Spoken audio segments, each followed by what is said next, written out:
todos! A participação das mulheres na construção do pensamento científico é tão antiga quanto o princípio da ciência.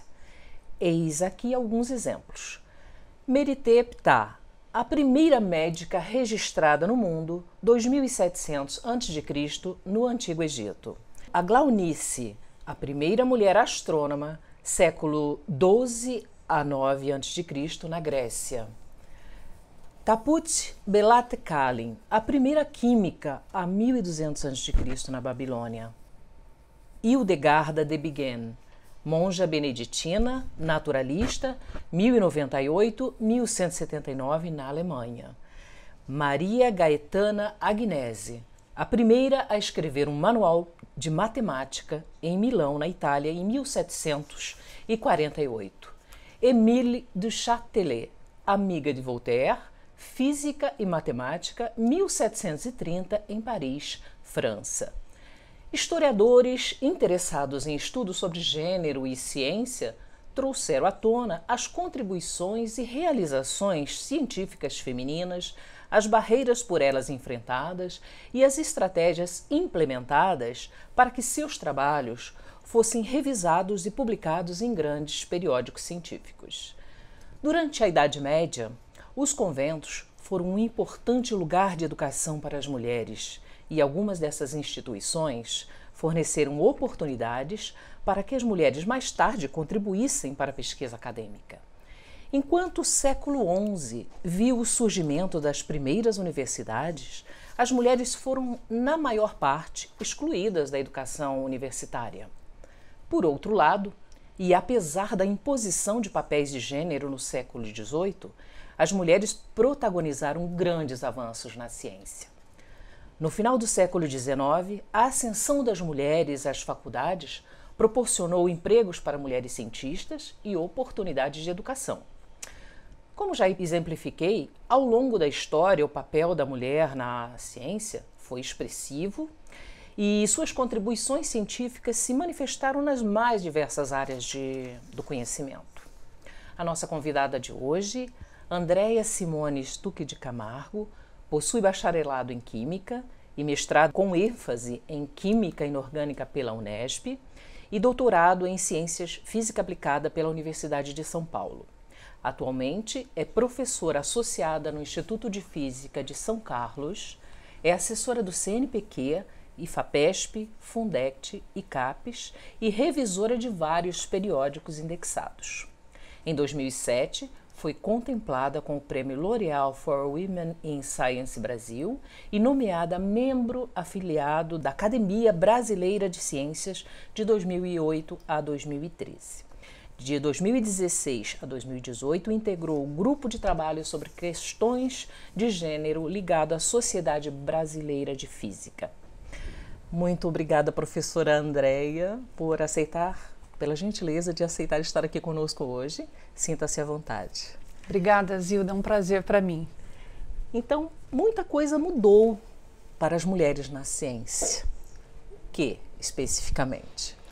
Olha, eu acho que, como você bem colocou aí, né, a partir do século XIX e até nos dias de hoje, a participação da mulher, não só na ciência, mas no mercado de trabalho em si, vem aumentando cada vez mais. Então, ainda nós estamos muito longe de ter uma situação ideal em que a participação seja igualitária de homens e mulheres na ciência, mas isso vem mudando, né? Nós estamos avançando para esse cenário que é desejável. Então, eu vejo com bons olhos o nosso futuro. Afinal, o que faz uma cientista? Uma cientista, assim como um cientista, são movidos pela curiosidade, né? Então, o que essas pessoas buscam é compreender o mundo de uma maneira menos mística, vamos dizer assim, e também menos dogmática, né? Nós procuramos evidências concretas através de teste de hipóteses, né, e olhando para diferentes alternativas no sentido de tentar compreender o mundo em que vivemos.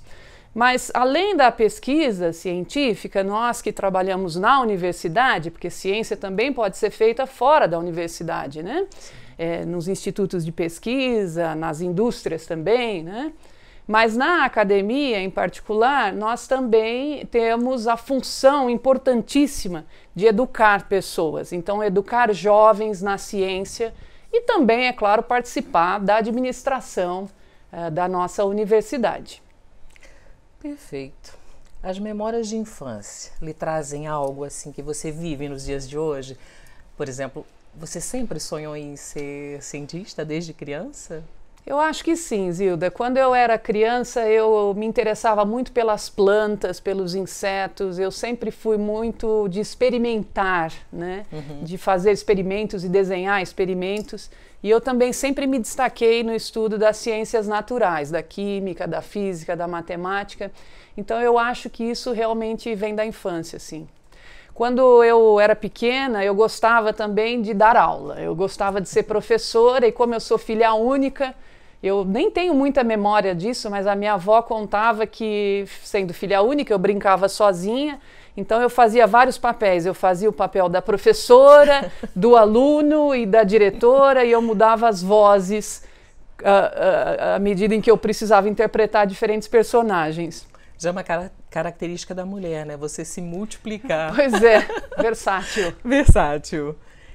Como foi chegar até aqui? Como evoluiu a sua carreira? Existe mesmo essa luta de se destacar junto aos cientistas homens dentro dos laboratórios, nas universidades? Porque nós sabemos que o número de mulheres cientistas é bastante inferior ao de homens. Por quê? Como você bem colocou no início, na apresentação, eu trabalho numa área bem interdisciplinar, que é a área de materiais ópticos. E eu, na verdade, sou formada em Química e acabei fazendo carreira na Física, né? Justamente porque o nosso instituto aqui é extremamente interdisciplinar, é um ambiente que propicia e acomoda bem a pesquisa na área de materiais, como é o meu caso. Então, quanto à trajetória em si, para mim, há ganhos e perdas, eu diria, né? Sim. Então, por um lado, eu ganhei muito saindo da Química, vindo para a Física, aprendendo uma outra visão, uma outra maneira de fazer ciência, né? É um pouco diferente. E por outro lado, também eu enfrentei muitas dificuldades, mas que ao longo do tempo eu fui superando, né? Quanto ao reconhecimento, eu sinceramente não acho que isso deva ser o nosso objetivo principal, né? Mesmo porque o reconhecimento é escasso, né? Sim. A nossa trajetória é bastante árdua, quem faz ciência precisa se dedicar muito, né? Então, o reconhecimento não deve ser o objetivo, né? A gente não deve fazer ciência esperando prêmios ou reconhecimento, mas a gente deve fazer ciência por prazer, por responsabilidade e por preocupação com a educação e o progresso da humanidade. Mas ainda hoje é difícil esse convívio entre homens e mulheres, essa disputa existe mesmo dentro dos laboratórios. Especialmente nas áreas das ciências que nós chamamos de duras, né? As ciências exatas, as engenharias, a química, a física, a participação das mulheres é bastante reduzida em comparação com a dos homens, né? Então, justamente nisso que a gente trabalha para poder mudar esse cenário. Não existe porquê a gente ter essa disparidade. Existe, né, algum preconceito, mesmo porque os homens não estão tão acostumados com a maior presença das mulheres, mas isso, como eu disse, vem mudando muito, né? A conscientização de que a gente precisa dessa massa de pensamento feminino, ela tem crescido cada vez mais. Sim. Com a necessidade de conciliar a vida profissional com as responsabilidades da família, da casa, na vida de uma cientista isso se torna mais difícil, né, devido às longas jornadas nos laboratórios. Isso causa conflito, algum atrito em casa, cobrança dos filhos, da família? Pois é, essa é justamente uma das razões que acabam afugentando um pouco as mulheres dos laboratórios, da ciência, dos laboratórios, né? E tudo mais, porque realmente a nossa jornada é pesada, né? Então, você acumula funções, né? Então, você tem que cuidar da pesquisa, dos alunos, dos orientados, né? E de tudo mais.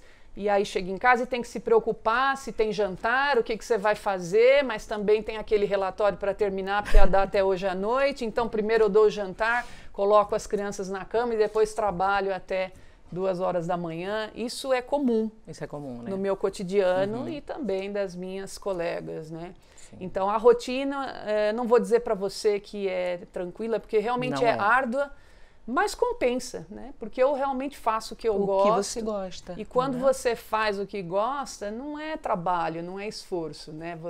Isso vem naturalmente. Então, sim, claro. Às vezes a gente tem que lidar com uma criança doente, né? E você tem que desmarcar os compromissos. E é por isso que é importante você ter um companheiro, ter uma apoio, estrutura, né? de apoio, sim, né? Para que você consiga gerenciar tudo isso.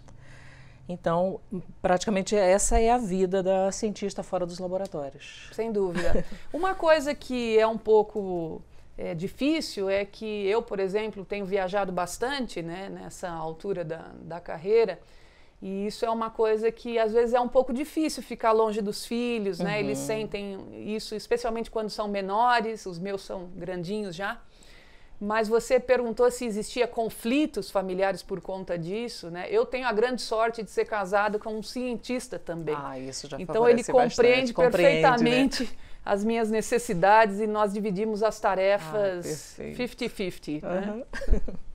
Então, sabendo de todas essas dificuldades, né, encontradas principalmente pelas mulheres, né, que tem essa tripla função, dupla função, o que te motiva a ser uma cientista reconhecida por suas pesquisas, por seu trabalho? Alguma vez pensou em desistir? Desistir jamais, né? O que me motiva, como eu coloquei anteriormente, é a curiosidade. Eu realmente faço ciência pelo prazer e porque eu também acho que tenho uma responsabilidade social. Eu sempre estudei em escola pública, sempre tive acesso à educação e eu quero dar de volta essa oportunidade a outras pessoas. O que mais me motiva é participar da formação de novos profissionais, é transformar vidas, né? É dar oportunidades às pessoas. Esse é o verdadeiro reconhecimento. Sem né? dúvida alguma. Quanto ao reconhecimento, eu já disse para você, não é o meu objetivo principal. E se me destaco entre os meus colegas, não sei. Mas também eu cheguei a um ponto em que eu finalmente compreendo que não faz o menor sentido comparar a minha trajetória com a de colegas homens, por exemplo, porque eu, sem dúvida alguma, tenho muito mais atributos, muito mais responsabilidades que a maioria dos meus colegas homens, né? Sim, com certeza. E qual é a influência da ciência na sociedade? Quais são os impactos desse pensamento científico na nossa cultura, na cultura brasileira? Bom, o desenvolvimento da ciência está intimamente ligado ao progresso da humanidade, né? Sem ciência nós não estaríamos onde estamos e nem chegaremos a um futuro melhor. A ciência e o estudo da ciência combate a tentativa de ignorância em massa, né? O emburrecimento que algumas pessoas tentam impor à sociedade. Então, naturalmente, o impacto da ciência é enorme nas áreas da saúde, na compreensão do universo, do cérebro humano, dos avanços na área de alimentação, por exemplo, né? Enfim. Então, a ciência está intimamente relacionada ao progresso da nossa humanidade e, mais do que isso, é a ciência que vai garantir a nossa sobrevivência nesse planeta, né? Sem ciência e educação, nós não teremos condições, nós não seremos equipados a lidar com os desafios que nós vamos enfrentar, né? Inclusive na área da natureza, da escassez de alimentos, de água potável, né? Sim. Porque o nosso mundo está crescendo desgovernadamente, então só a ciência pode nos salvar. No seu ponto de vista, onde estão os maiores desafios da ciência para o futuro? Eu acredito que nas áreas de saúde, não só do ponto de vista fisiológico, mas também do ponto de vista emocional, né? Sim. Porque todo o avanço tecnológico também gerou impactos muito grandes na saúde emocional e intelectual das pessoas. Então eu acho que um dos desafios da ciência vai ser lidar com questões humanas que nos permitam coexistir com toda a tecnologia e todo o conhecimento que nós adquirimos, né? Um outro desafio, sem dúvida, é na área de alimentação. Eu acredito muito nisso, né? Como eu já mencionei, cada vez mais nós vamos ter que ter engenharia de alimentos e engenharia de agricultura, né? Para que nós consigamos alimentar o mundo. De uma forma saudável, sem tantos agrotóxicos, sem dúvida, sem tantas, né? Tecnologia avançada mesmo, né? Baseada nos tempos atuais, qual a força motriz que move da ciência brasileira? Qual é essa força baseada nos tempos atuais? Falar de ciência brasileira nesse momento, Zilda, é quase que um martírio, né? Nós estamos passando por uma fase muito difícil. Isso, infelizmente, é uma característica do nosso Brasil, que às vezes a gente dá avanços, dá passos largos no avanço da ciência, com bons investimentos, programas realmente efetivos, né? E aí, de repente, a gente dá 2 passos para trás por conta das políticas, das crises que nós enfrentamos econômicas, né?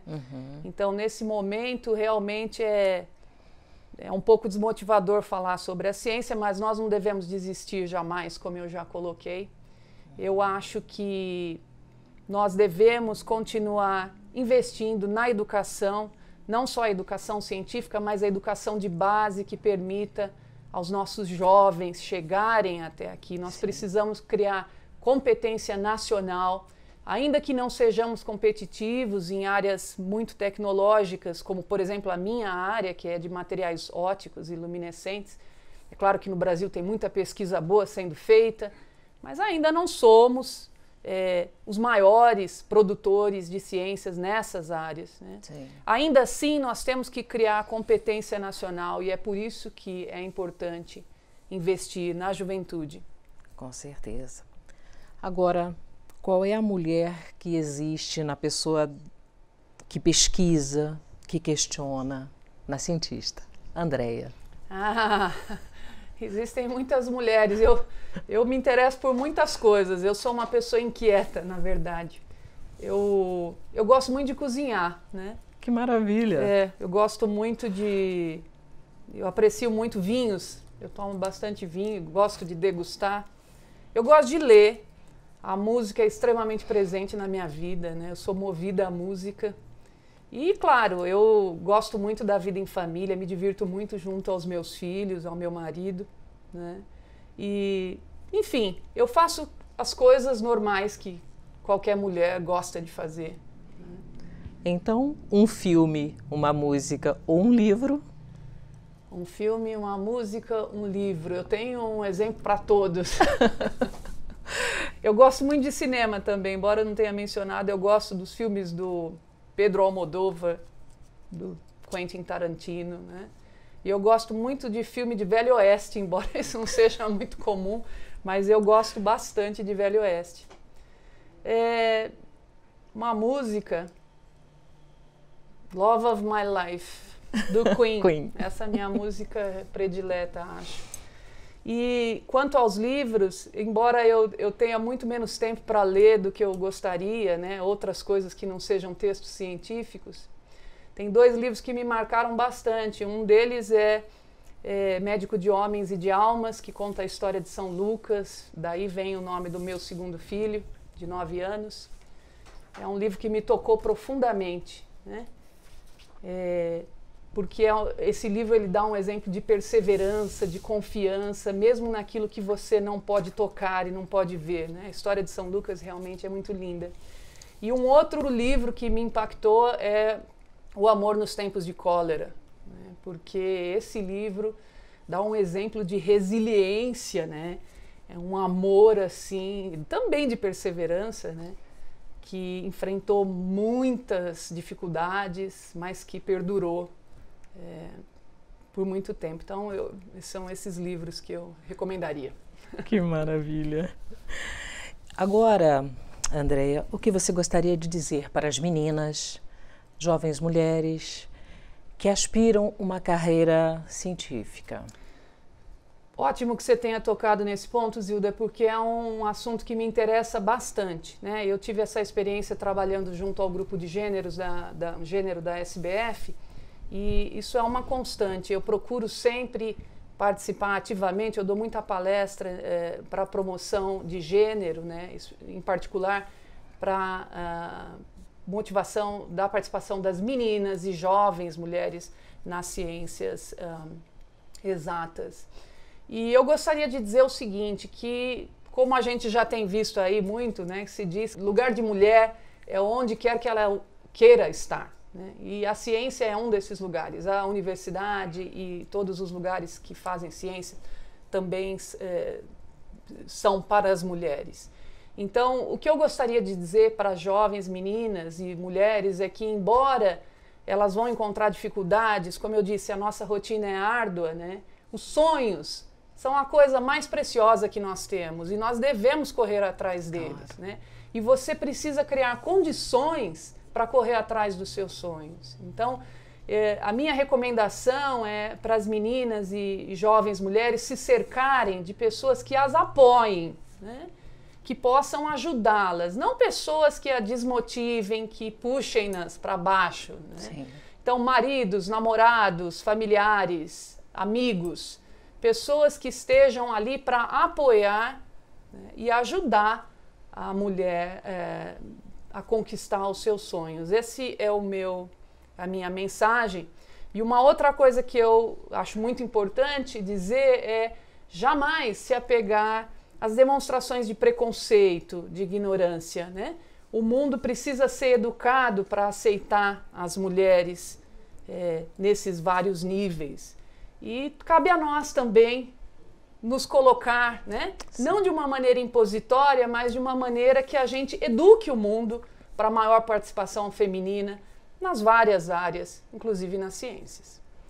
Muito obrigada, Andréia, pela gentileza de estar aqui. Obrigada e nos dizer tantas coisas que todas as mulheres precisam nos dias de hoje. Nosso programa Feminino de A a Z está chegando ao final e eu gostaria de fazer uma citação de Simone de Beauvoir: que nada nos limite, que nada nos defina, que nada nos sujeite, que a liberdade seja a nossa própria substância. Até o próximo programa.